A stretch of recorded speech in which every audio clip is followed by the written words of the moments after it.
Hello, everyone. I think we're going to get started. I hope everybody can hear me. Andrew, Maya, can you hear me? Yeah, perfect. So I think we're going to have a few people kind of jump in, but that's okay. We'll start with quick introductions, give you a little bit of the format here, and get started. So thank you for joining us. My name is Pam. I'm the People and Culture Manager at Nelligan. I'm also the co-chair of the Student Committee. And we've got with us Andrew and Maya, both lawyers in our employment and labor groups. Andrew is my co-chair on the student committee, and Maya's looking at me like I'm saying something wrong. And Maya is the student director or co-student director on the program. They'll both be here to answer any questions. So anything that you have, you can ask them either anonymously or not. Either way, we just want to answer any questions you might have. It's an open forum to be able to answer any questions. There's no wrong questions here. We'll filter through as they go.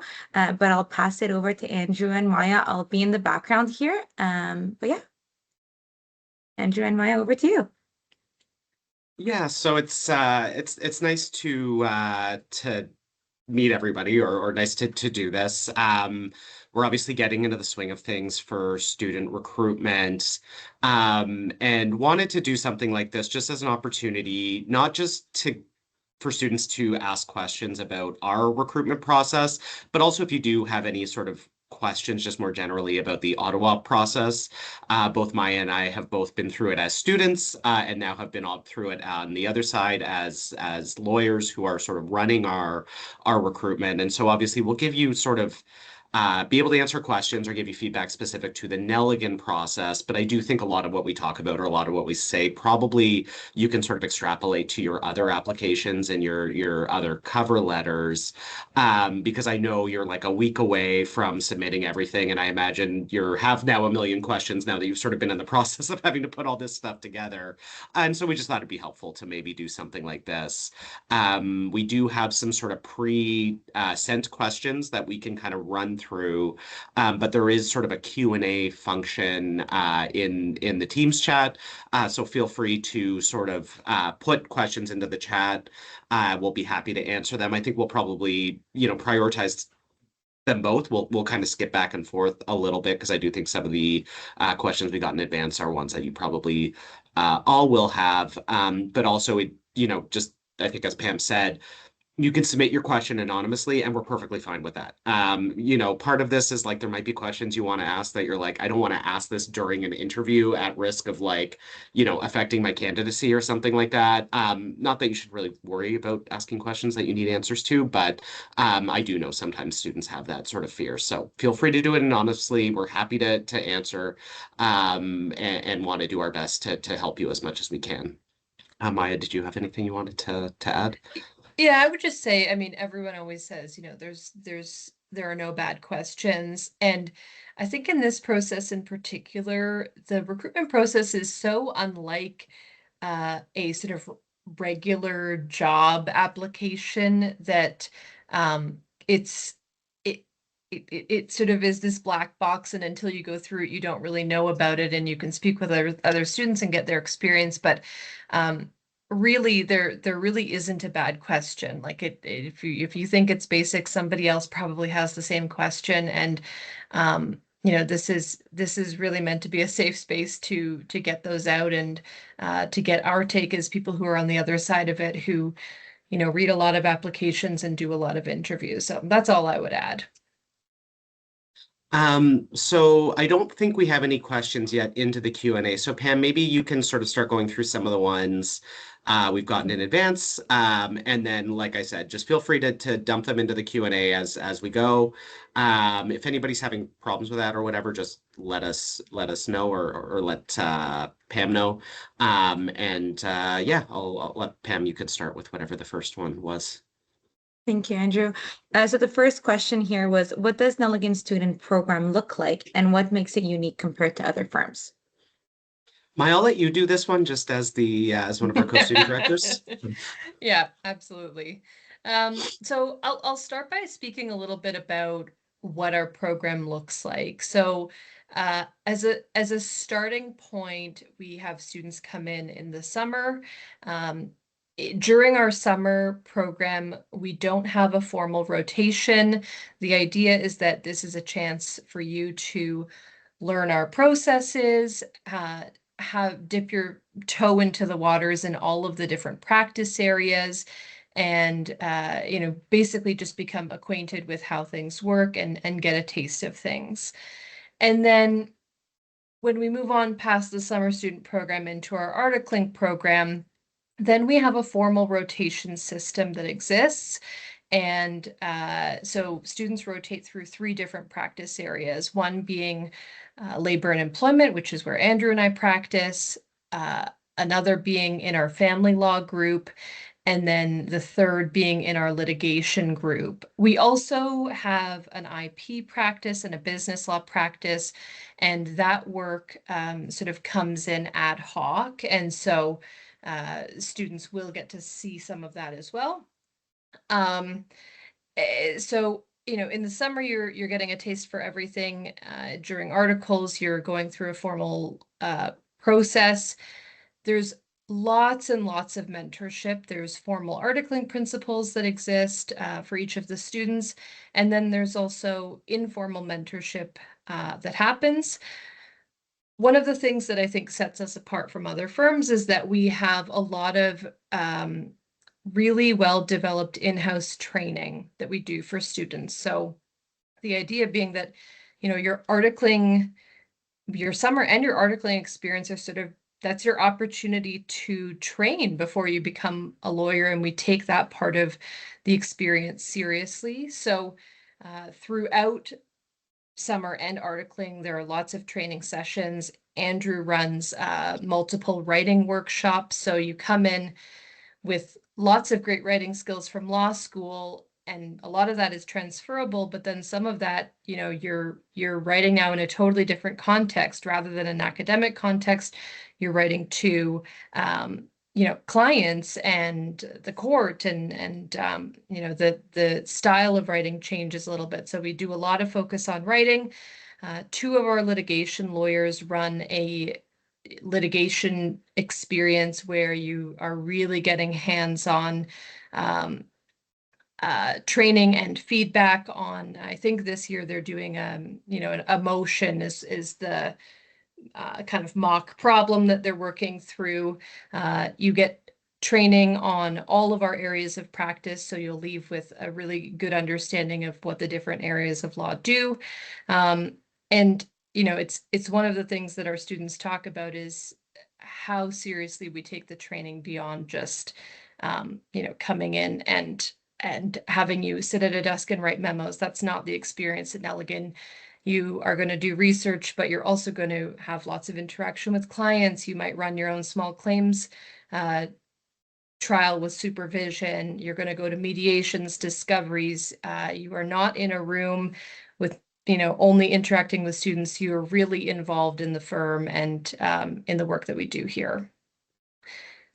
Andrew, anything to add? Obviously, I could speak about that for a long time. Yeah, I mean, there was a long time. There's sort of this sort of idea in our student program that we've always really taken pride in trying to offer students the best student experience in Ottawa. Like that is sort of a mantra of the student program that has existed since before I joined the firm, like 14, 15 years ago. And we've really sort of carried that through, and with all the things that Maya just said. We take it seriously, and my view has always been, whether you end up staying with us, whether you end up going somewhere else, where you article is kind of like a badge you always wear through your career. And so if people have a bad experience articling at Nelligan, like that reflects on us, and it really speaks more to us, frankly, than it does to the student themselves if they're not, they go work as an associate somewhere else or go in-house somewhere else or do whatever later in their career. If they're not well trained and they're not sort of competent to be practicing law, like that's our fault. And so we really do take that seriously and want to make sure everybody's set up as best they can to succeed. Yeah. Andrew, I don't know if you saw the question in the Q&A here, but I think maybe it's a good question for you to take a first answer at, and then I can jump in after. Yeah, so the question was, I grew up in Ottawa and I'd like to work at a firm that has a positive impact in my community. What would you say are the core values at Nelligan Law? So I do think, sort of trust and empathetic leadership and like kind of internally is really one of the values or the way that Nelligan Law has always existed, going back to John Nelligan, who created the firm. But in terms of the idea of impact on community and the way our firm sort of contributes to the community, again, that is sort of in the bedrock of this firm. John Nelligan started the firm as a Ottawa-based law firm. And we have continued to be a Ottawa-based law firm. We're not a national firm. Almost all of our work is out of the Ottawa office. We have a few lawyers in Montreal and sort of around it, but really closely tied to the community. And I think I know for myself, especially working in employment law practice, I really enjoy the way in which I feel like I am sort of serving the Ottawa community. Often, if there's mass layoffs or terminations in Ottawa, we're immediately out there doing Q&A sessions, frankly, like this, for people who have just been let go, to kind of provide them with legal information about, okay, you've just been fired. What does that mean? What's the next steps? We're sure you're nervous or you're worried about your future. How can we sort of give you a bit of information quickly pro bono to help sort of ease that? Uh, Other things we've done, I mean, after the convoy in Ottawa a few years ago, we did a community ice cream event where we went to Mushu and we bought out the ice cream at Mushu for a few hours and invited the community to just come get ice cream on behalf of us, because everybody who was living in Ottawa at that time was feeling pretty miserable and not really enjoying what was happening in the community. And so we sort of thought, like, what's just something sort of frivolous we can do for our community? And that was sort of one of the things we did. The other thing that I've really been able to do a lot in my career is really interesting sort of pro bono or public interest work for community organizations. We've partnered and do work with the Ottawa Community Legal Clinics. They don't have an employment law group, so our employment law group sees people pro bono doing things like that. We've been able to run interesting charter litigation, advancing rights for individuals and organizations that sort of serve the public, things like that. So I would say that is core to our firm. There's some senior lawyers who worked with John Nelligan when he sort of came up, and if you look up his name, you'll see his name in big Supreme Court decisions like Bliss, which was one of the cases that created the right to maternity leave and maternity leave rights in the early 80s, late 70s. So like there's always been that history of doing, really interesting progressive litigation that I think is really rooted in the work we do. Yeah, I would just add to that to say that, um, one of the things that I really love about the firm is that, uh, you know, management and partners are open to good ideas from anywhere. And so it does not matter if you're a lawyer, if you're not a lawyer, if you're a student, if you have a good idea about how we can be making a positive impact in the community, Mia, our CEO, wants to hear it. And there's um, a lot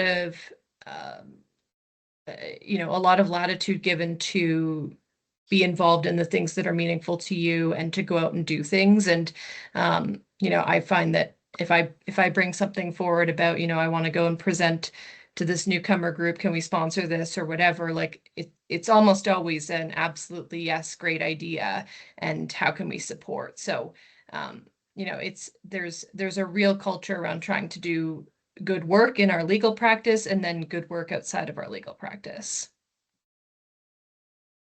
So the next question, which maybe I can ask to you, Maya, how do students usually get comfortable asking questions early on? I think like in their summer or as an articling students, and if they hit a learning curve or a wall, during that time, how does the firm support them?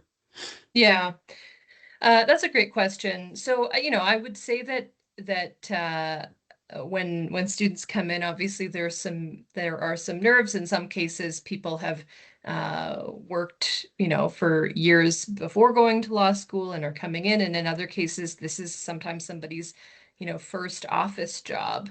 So in terms of getting comfortable, we try really hard with our onboarding experience to make sure that there's a lot of training that happens up front in terms of understanding our firm processes. We make sure that there's overlap between our student groups. So there's always an opportunity for the outgoing articling students to meet with the incoming summer students and vice versa. And we build that in, that overlap in on purpose, because it's great to hear from, somebody who's just gone through the experience that you're about to go through. So we make sure that there's that overlap and set things up. And then the other thing that I would say is that that's part of the role of the student director. So I'm one of the student directors, and my colleague Brian Thaw is my co-director. And in that first period and throughout the summer and articling experience, we are there to be a sounding board for any questions of, hey, I think I made a mistake. What do I do? Or, I put my foot in my mouth, or I'm so scared to act. Like that, the idea is that we are there to be, advocates for you, to be a sounding board, to check in. And so, that in the first little bit, you'll have lots of check-ins with us to make sure that things are going well. And if we're feeling like, look, you haven't asked any questions, we're going to probe a little bit and see, what can we do? How can we better support you? So that's what I would say to that first part. And then in terms of, hitting that learning curve, again, we're there to provide support in terms of the one-on-one of, every time I'm in office, a student will pop into my office and say, this happened, what do I do? Or, what, like, I'm feeling a bit overwhelmed. How should I prioritize my work? Like, that is exactly what we're there for. And so, when that learning curve comes of, I did a memo and it came back with, a million edits, does this mean I wrote a bad memo?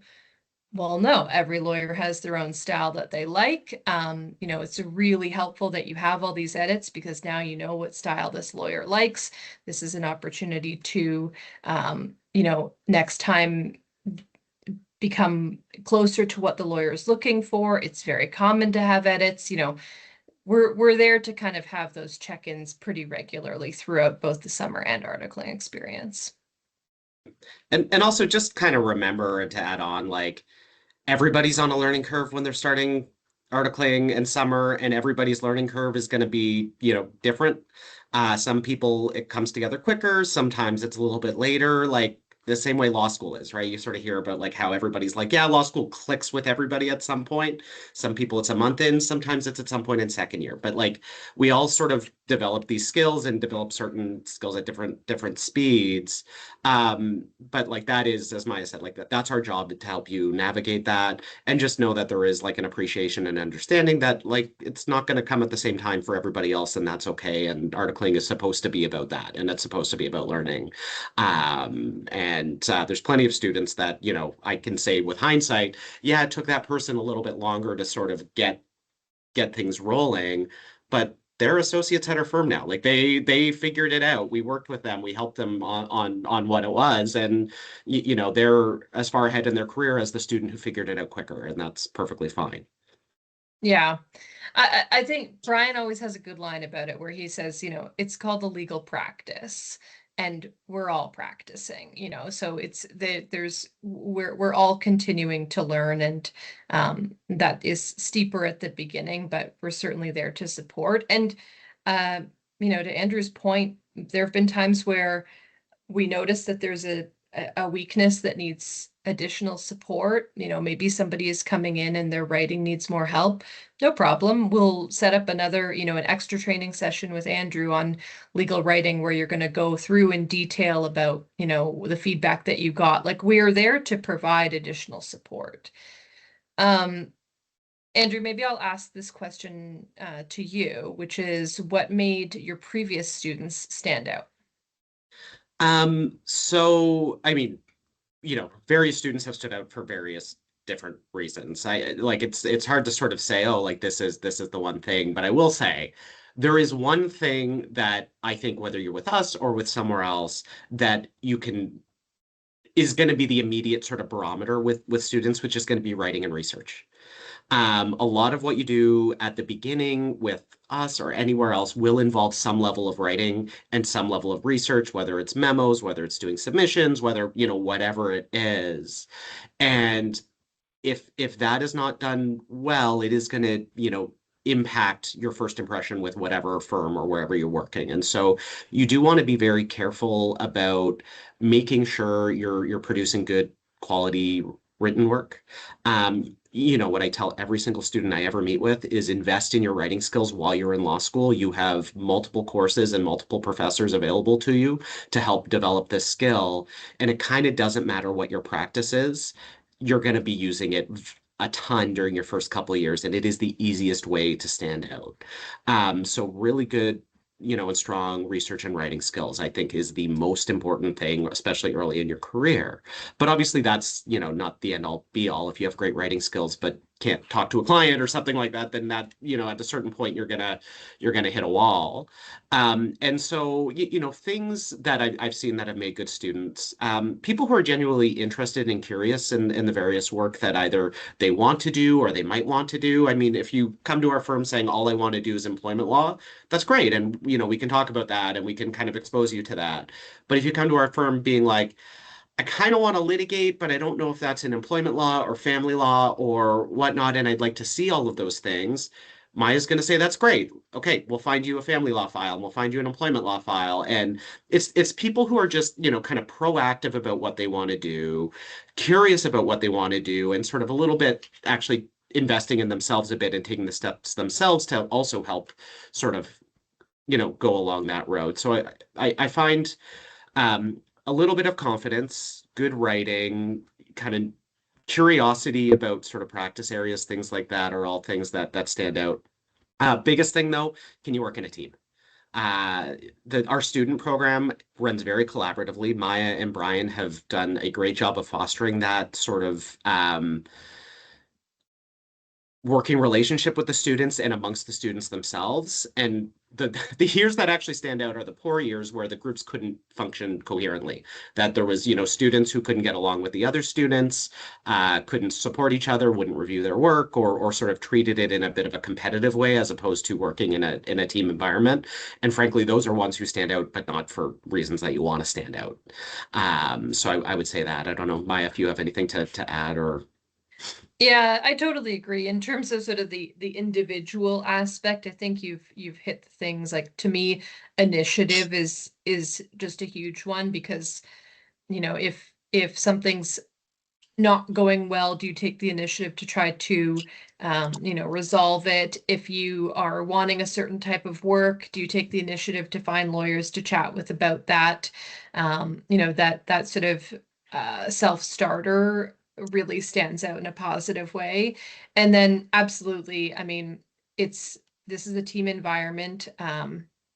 We hire a cohort, and the team aspect really matters. It's not, I know that in some firm environments there's this idea that people are vying for positions or whatever. It's very competitive. That is not the ethos. The ethos is really being collaborative. We encourage students to edit each other's work. I think you're right, Andrew. It's like the groups that stand out are the ones that worked really well together as a team, and you think that was such a great year, or oh my gosh, the team is not, we don't have the kind of cohesive things. And those are the rare years, but we really do try to have the team environment, because ultimately, after articling, whether you're at Nelligan or somewhere else, like, you're practicing in a team. So that matters a lot. And I can tell you, when I articled, I know it's been a while, but there wasn't a single thing I submitted or that one of my colleagues submitted that one of us didn't review. We made a point, we would review everything of everyone else so that the quality of all of our work elevated. And it made for a great articling experience because we became quite close and tight knit, not because we were just, working crazy hours together like you might at some firm, or sort of shoved into a box in tight offices, but because we were actually felt like we were supporting each other, and we're still friends. We still have like WhatsApp chats, 13 years later with all of us. So it really made for a positive experience.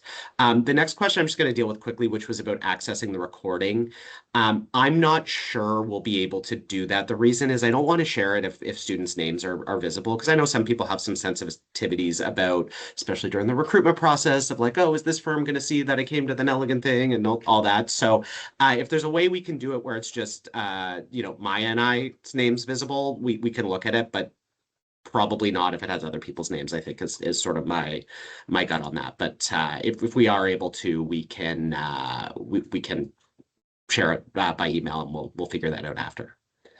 Yeah. Um, Andrew, I think you're probably best equipped to answer the next question too about grades. I can sort of fill in anything, but I know that you're, part of that review process. yeah, so grades are part of the equation, Andrew, is what can I you would just say. ask the question for those Oh, that sorry. can't see it? Yeah, so is there a grade cutoff at Nelligan or at other firms in Ottawa? How are grades looked at, and do they influence the success to a student's application significantly?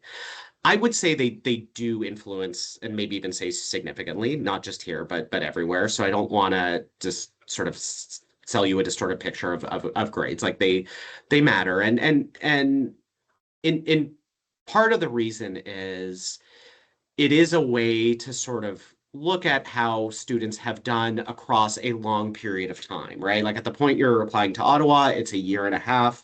It's usually 15 to 20 courses. And so it does paint a picture of a lot of work and effort and things like that. However, we do not have like a strict grade cutoff. Um, we'll have a bit of a soft grade cutoff where we'll kind of think about sort of where we can go with it. But in any event, we still look at the rest of the application. We still look if there are reasons maybe why the grades are where they are, particularly on, frankly, equity grounds.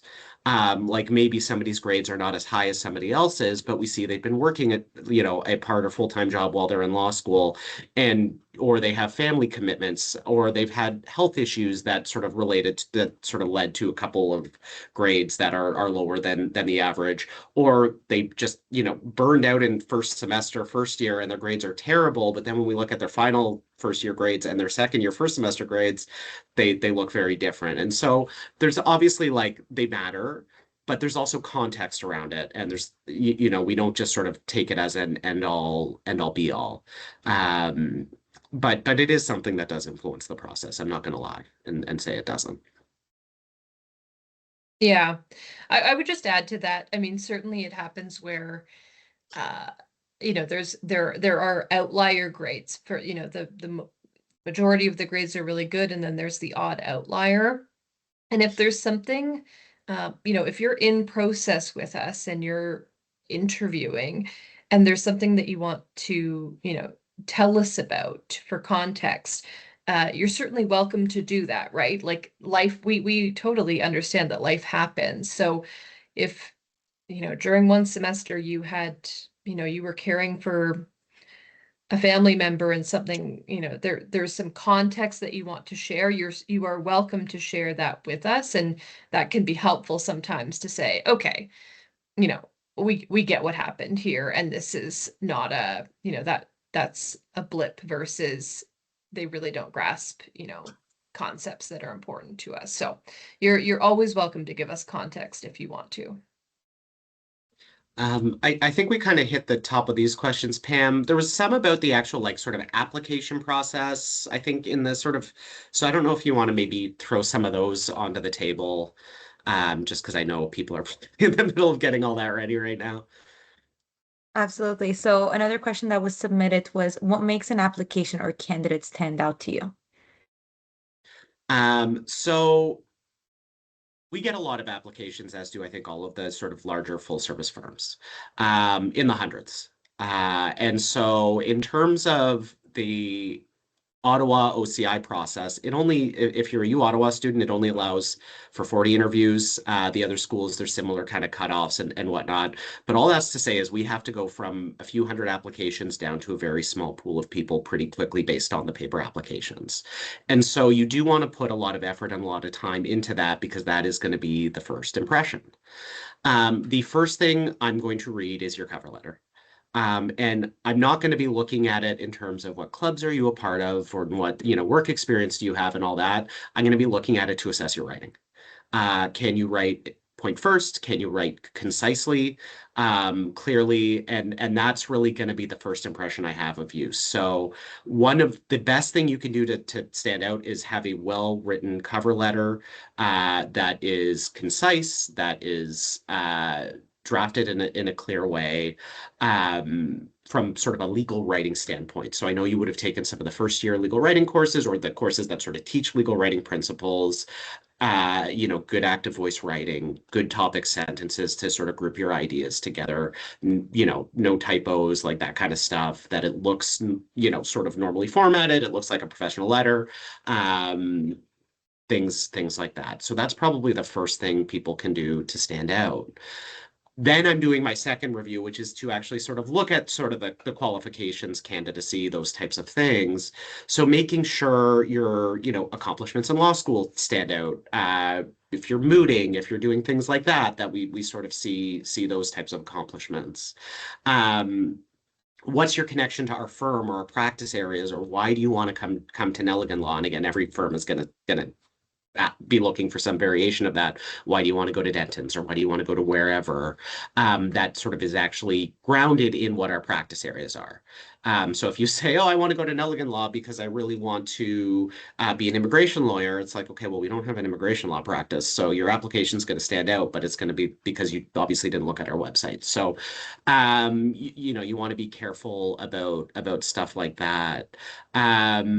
But just, that really is kind of what it takes. The other thing, especially, this is just Ottawa generally, and especially if you're not in Ottawa right now and applying to Ottawa firms are always going to be looking for some kind of connection to Ottawa.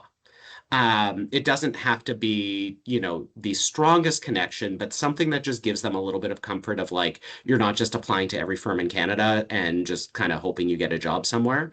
That it's like, oh, I'm in Toronto right now, but I actually have my family in Ottawa and I'm looking to move back to practice. Like, great, that's enough. Or I'm a U Ottawa student, I'm from somewhere else, but, since living in Ottawa, I've realized that this is where I want to practice law. I'm like, cool, great, that's good enough. But just something that sort of acknowledges that you actually want to be in Ottawa. I'd say we put that as a medium sort of criteria. There's firms that will just turf your application on the spot if you haven't said anything about that or dealt with that issue. So just be pretty careful about that. And then obviously other things, I do look at the grades. I look at the grades right away. That's helpful. But job experiences, like, did you work a retail job? And can you explain to me how that retail job connects with the ability to practice law, i.e., client management skills, time management skills, working under pressure, working in stressful situations, like a lot of jobs that are not, law jobs, because I think one of the questions was about, like, what if I don't have law jobs? Give you the skills you need to be a good lawyer. Mine was bartending and working in the service industry. I learned so much about how to handle people and how to handle stress and how to handle like really crazy hours. Not that our hours are crazy, I want to be clear, but just sort of, weird hours.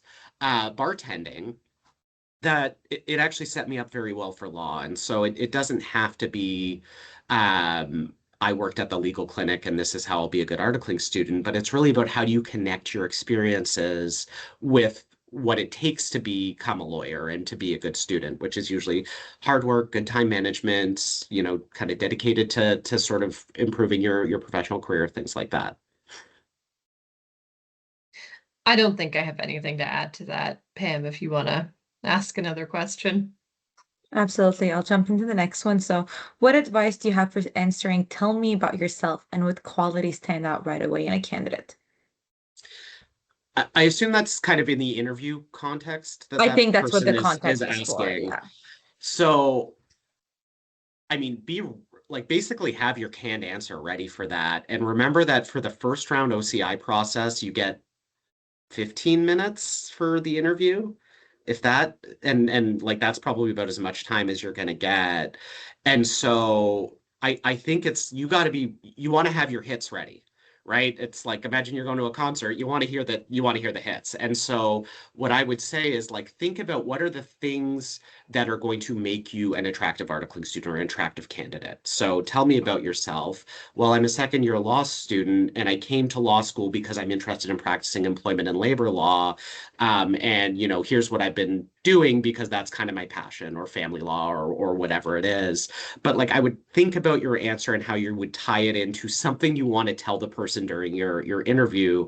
Because one of the things that you kind of have to be thinking about is how can I in 15 minutes sort of backdoor some of the stuff that's in my CV or in my application package.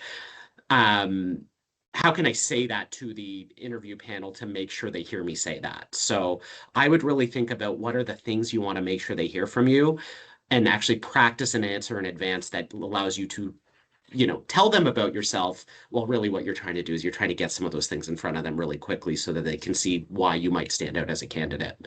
Maya, I don't know what you think about sort of how you would think about that Yeah, question, but I agree. I mean, I think that having a bit of an answer sort of ready to go for that, you sort of, not quite your elevator pitch, but something similar. And then I think the other thing that stands out, regardless of whether it's the OCI length of interview or the in-firm interview, is authenticity is what comes through. The candidates who come across as authentic, I often find I'm very drawn to, and then in turn, this is somebody who I'm saying, we should really consider this candidate. And that looks different for everyone, obviously. It's an individual quality. But giving us some concept of who is this person and not just there's a robot in front of me and there's nothing kind of fluid or human or anything else. So I really think, and I get that when you're nervous, it's hard to kind of get into a bit of a more relaxed space, but I do think that the candidates who are able to kind of let themselves get a little bit more relaxed and sort of give us a sense of who they really are, those candidates stand out to me. And the genuine point is great too, because that is again sort of a thing to be careful about. Um, when you're putting together your resume, of like just listing a whole bunch of student clubs that you actually don't really have an involvement in and Mhm. things like that. Because remember, like once it's on your cover letter or once it's on your resume, it is fair game. And you don't want to be member of X organization where really you did it in first year, you went to one meeting, but then kind of realized it wasn't really something you wanted to do much of. And it turns out that whoever's interviewing you was an active member of that club when they were in law school and are really curious to hear what that club is doing, and you get caught flat-footed, which I have seen happen before, where a student was asked about a club and it became very obvious they'd never actually done anything with the club. So again, like what whatever you're putting into your cover letter, whatever you're putting into your resume is fair game to be asked about. So you need to be thinking about, okay, if they ask about this, what do I say? If they ask about this, what do I say? Like make sure you have a story or an anecdote or something that you've done with each one of those things that you're prepared to talk about in an interview, because you never know where the question's going to come from or what's the thing that's going to stand off or jump off the page for your panel, no matter what firm it is. Yeah, I'll just build on that, Andrew, because you've reminded me of what I think is a good technique for preparing for the interviews, which is, you know, print off your, well, I say print, I prefer paper, so I'm giving you my sense, but, whatever. Read your CV and your cover letter and go through each thing and think about, if Maya asked me a question about this, what am I going to say? Because that's how the interview is going to start most of the time is, I see that you worked at blank. Tell me about that. And you want to be able to sort of take that into, oh, well, this is what I did. And then now I'm going to zoom out and say, and here are the things that I learned. And this is why it's going to make me, a great articling student or a great summer student. So if you actually sort of, took an hour and really went through your your CV and your cover letter and kind of thought about, if I'm asked about any of this, do I have something to say? And that thing, whatever you're saying, not being just I attended that club meeting twice, what do I have to say? What does it mean to me? Um, why might this be relevant or beneficial to, me as a lawyer in practice? I think that's a great exercise, and I think it would serve you well when you go into the interviews, knowing that, you know this thing inside and out.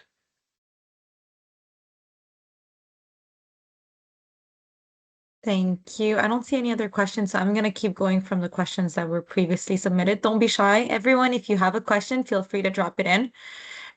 Next question is, how should students navigate the recruit if they don't have family connections or an existing professional network?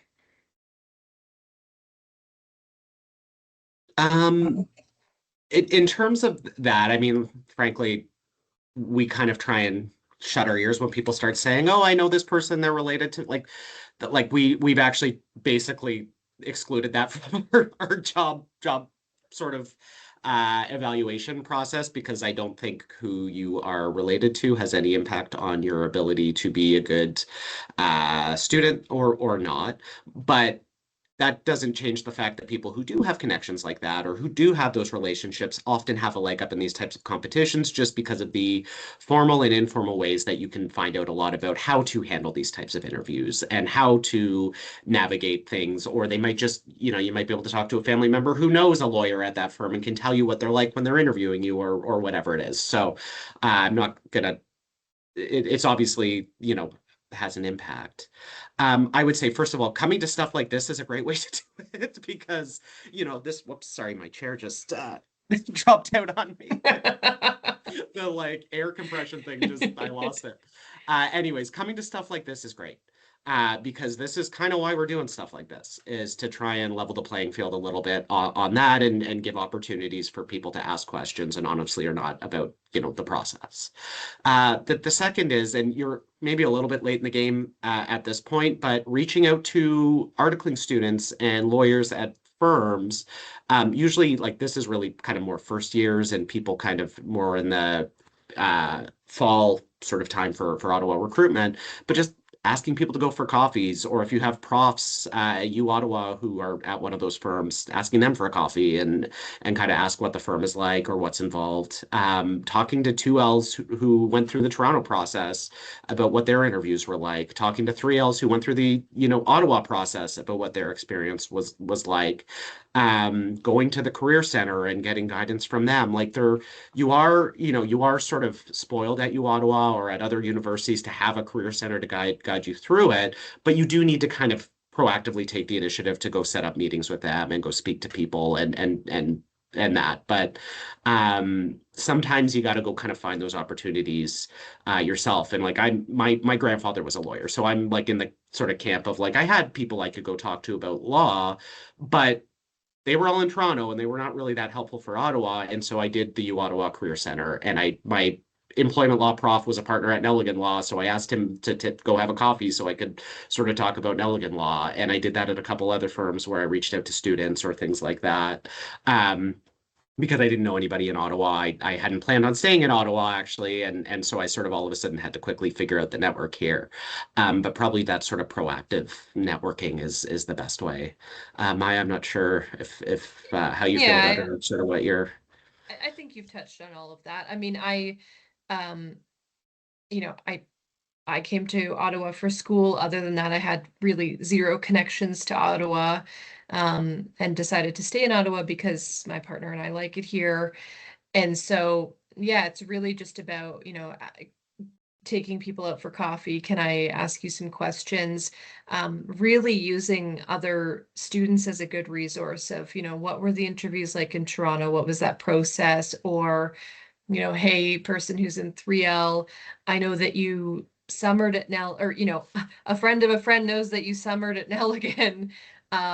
Can we have lunch together one day? Because I'd love to ask about what that's like, just trying to use those resources as much as possible. But like Andrew said, in terms of how does that actually come into play in our process if somebody, is knows someone at Nelligan, like that doesn't come into our hiring process. It's really about what are the applications in front of us, and how are those against each other. There's two questions in the chat that are kind of the same question, so I'm just going to quickly address them, which is whether we take 1Ls. We don't hire 1Ls. So we only do the second year recruitment process for summering, and sometimes we'll do a separate articling one. Occasionally we'll be hiring an extra articling student. And then on student proposed internships, we don't do student proposed internships. My view is if we have enough work to generate for a student, we should pay that student. Just we are a labor firm and we are an employment law firm, and so that's part of the reason that we don't really do that. So yeah, like really this session is really geared towards the 2L process, whether you're doing it in a week or whether you're doing it in 53 weeks, because you're a 1L now. All of this would obviously still apply next year, but we don't hire 1Ls. The other thing, just because of I mentioned paying students and whatnot, we don't post our salary or compensation or anything publicly, but as part of the recruitment process, I know one of the questions students probably wonder, but in the hundreds of student interviews I've done, no student has been bold enough to ask is, what am I going to get paid? What are my benefits? Do I get vacation? Things that you would ask in any other interview process, except apparently law students trying to decide where they want to spend their careers for the next 20 years. But anyways, so what we've done is we actually give that information as part of the recruitment process. Once we're doing the infirm interview process, we give everybody an overview of this is the pay, this is the benefits, this is how leave works, like all that information, because I know you're all thinking about it.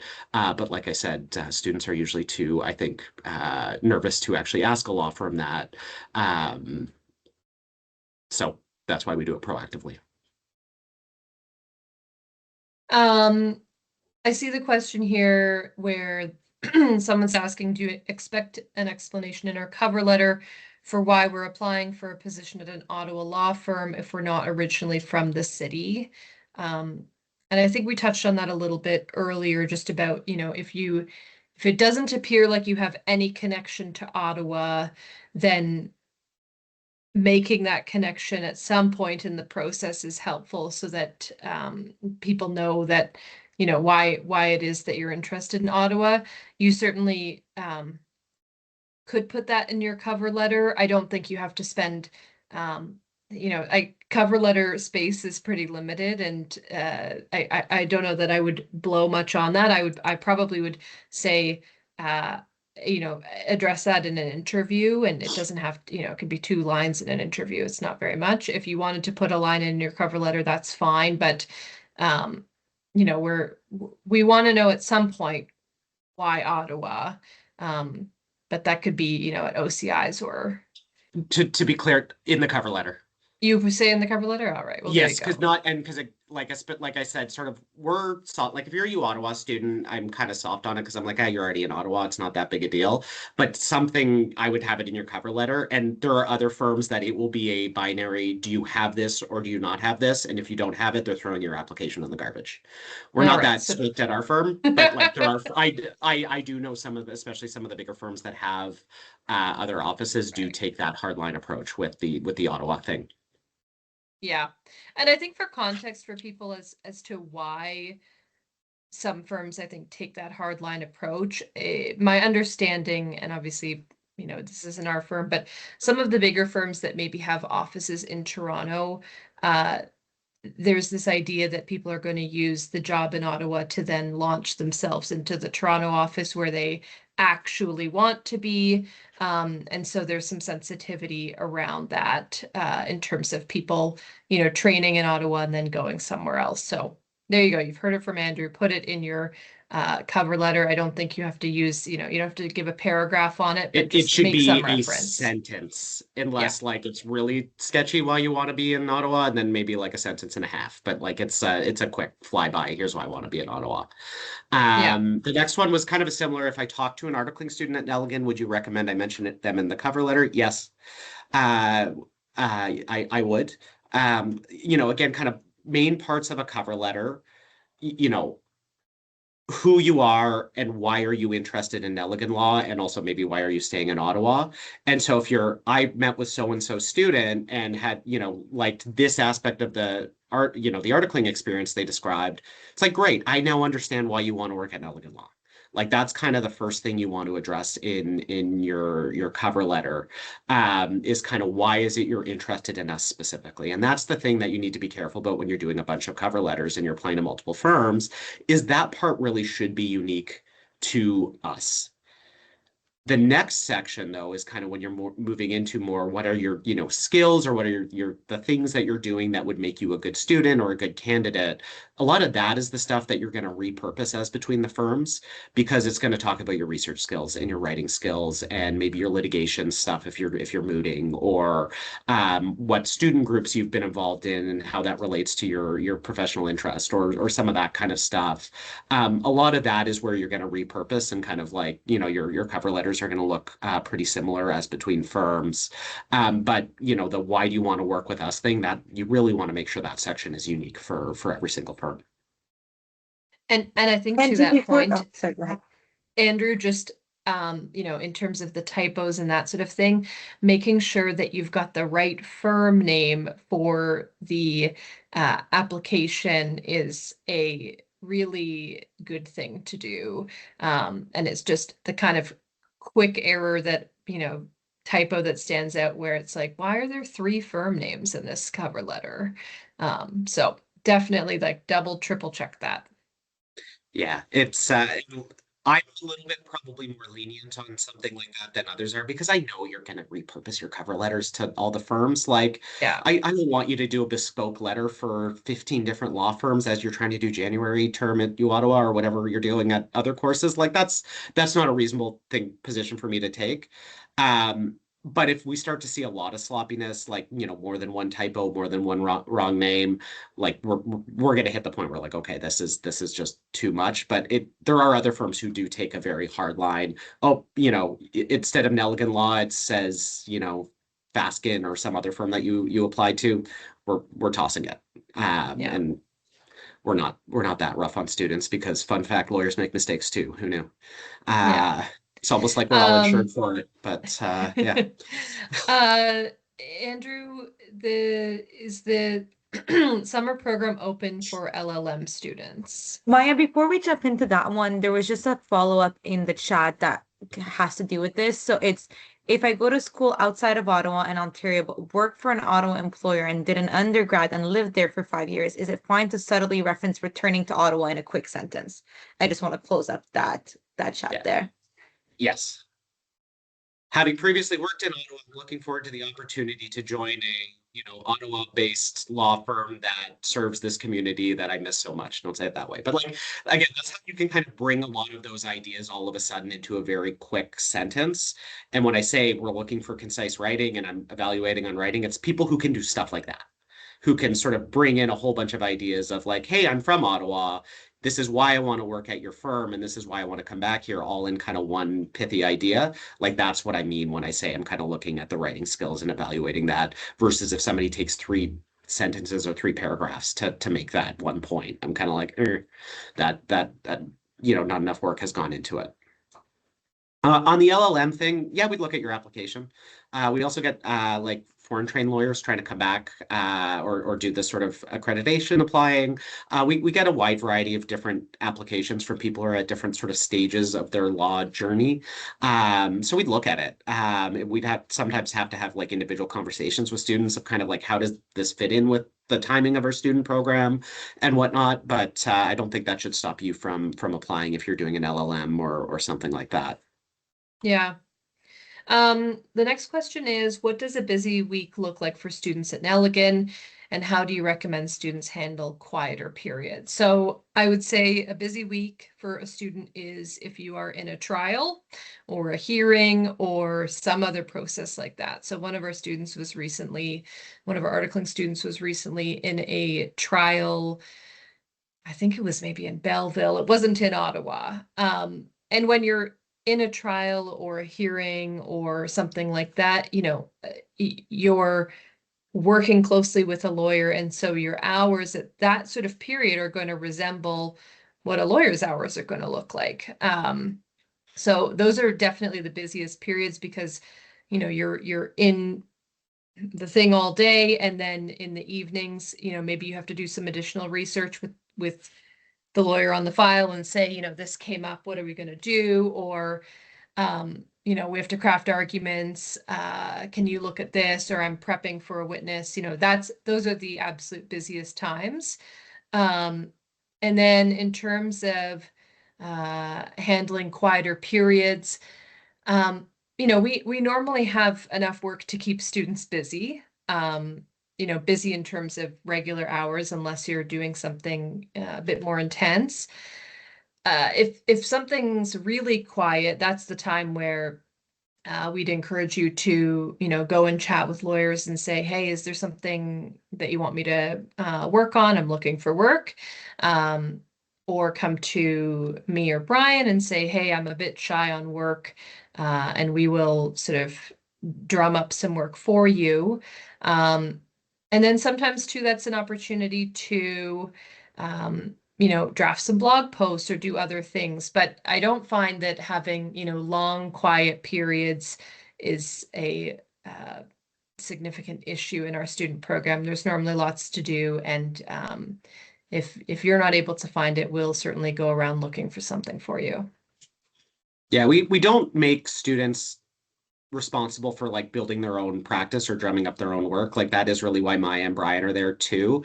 And they also they check in regularly with the students, like weekly, maybe more than weekly, to know exactly where their workload is, to make sure it's getting evenly distributed between the students, and making sure when one student's getting really busy, that the other students aren't getting sort of ignored and whatnot. And there is a real sort of guiding hand on the workflow to make sure that it's not being handed out unfairly, or that people are, some people are feasting while others have nothing to do and whatnot. Absolutely. And we actually have a bit of a stoplight system where, you kind of keep us posted on your work. If you're on green, then you can take extra work on. Yellow is, hey, come and chat with me. Maybe I'm busy. And red is, I'm in a trial, or I'm at mediations this week. I can't do anything. So we're checking in frequently. And certainly if there's an imbalance of, hey, this person's getting all the work, we will rebalance it. One of the questions was about sending your application early. Should you get it as early as possible? No, not looking at it until the deadline's over. Don't worry about it. Just get it in on time. And actually, there's actually some practical reasons why we wouldn't even bother to look at early applications, which is the portal kind of organizes all the data once it gets in terms of people's like names and stuff. So just for kind of keeping track of everything, it actually becomes very difficult to do if you do it before the window closes, because then it's harder to see when like new applications have come in and stuff, because it's all alphabetical. So yeah, don't sweat that. Just don't be late. Next question. If I'm not originally from Ottawa, but I spent 1L summer working here, would you still recommend using a line or two in the cover letter to explain why Ottawa? I think we kind of said that. It's like, Yeah. line. Yeah. We have 2 minutes left. Do you want me to go with a last question, or do you want to just share kind of highlights from the student recruitment from your end? I mean, why don't you do one more question, then we could do that. Are you okay to do that, Maya? Yeah, of course. Okay. Perfect. So one last question. How should students prepare differently for an OCI versus an in-firm interview? Yeah, I mean the OCI, I think the biggest thing is kind of like Maya said, is the elevator pitch idea, is they are so short, and so you do need to kind of make an impression in a short period of time. And so it's like, kind of think about like, what are the like 2 to 3 things about myself that I want to make sure I figure out an opportunity to say during that short window. It may be, okay, I want to make sure I get in that I had coffee with somebody from the firm, and that's why I'm interested in the firm. Like, that's the thing I'm going to make sure I say. Or it may be like, hey, I came, first in the 1L moot, or I won this competition, or I did whatever. I am going to figure out a way to say that during that interview. Like, even if the question is like, do you have a pet? Be like, well, let me tell you about when I was away on this moot that I won and somebody had to dog sit for me. Like, you want to figure out a way to kind of get those really sort of captivating things about you to the interview panel in that very short period of time. In the OCI process, it's going to be a lot longer. You're going to have more time to talk about yourself. Our firm does sort of we ask students the exact same questions. We have a bunch of preset questions that we ask all candidates. That's a little bit more formal, and that's frankly to create a little bit of fairness so that your interview panel isn't sort of affecting what you get to talk about or sort of how we're evaluating you. And so, you kind of have to be a little bit more prepared to say a little bit more. There's more time for you to ask questions, so you want to make sure you have 2 to 3 sort of good questions in the can. For that one. And also, like, you'll want to interview the people, or sorry, to sort of research the people who are interviewing you, and particularly for the second round one, because there's going to be some time where you can ask that person about their practice, or you can look up decisions maybe they're credited with and ask them about a decision. Maybe ask them, like, how did a student did a student get to work on that? I'm interested in that case. Things like that. There's a lot more breathing room for the second one, so I think there's a lot more prep you can put into it versus, again, like, OCI, some of you may have like 10 interviews, and so you're going to be limited on your ability to go into depth, where the infirm you'll have more room. Yeah.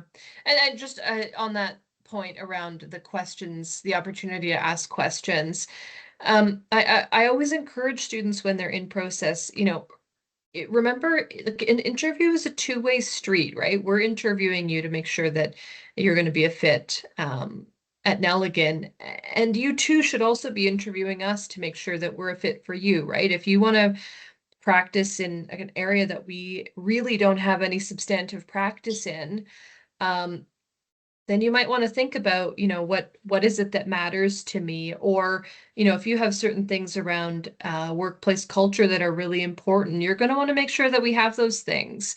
And I can remember when I was going through the process of feeling in firms that, oh, wow, some places are really buttoned up and very formal, and that's actually not the perfect fit for me. I want something that feels a little bit more casual. I just remember hearing a lot of laughter at Nelligan and thinking like, oh, that's important to me, a place that people want to laugh and have fun and have a good time versus, like, okay, this is everyone silently doing their work. Like, that's not my style. So making sure that you're taking the time too to say, I'm also making sure that this is a fit from my end. There was one last question that snuck in. If we want to answer that quickly, I don't think it's Do we inform students via email that I don't think we do really anything separate. Part of that is the schools coordinate it. There's also a blackout period. I can't remember when it was. It might be during that time. There's certain times that we're not allowed to talk to you, so it's not personal. It's the rules. But yeah, no, the universities coordinate that, and we'll meet you when we meet at the OCIs, and then after that, when we're doing infirm and whatnot, it's usually Pam, who you're coordinating with to get the interview set up, and coming to meet somebody in person after the OCI period. Absolutely. Well, thank you so much, Andrew. Thank you, Maya. Yeah. Any last words, anything else, any last words that you think they should remember from this Q&A? I think Maya's last comment about interviewing the firms as much as we're interviewing you, like that's important. You've all just invested probably hundreds of thousands of dollars in your future.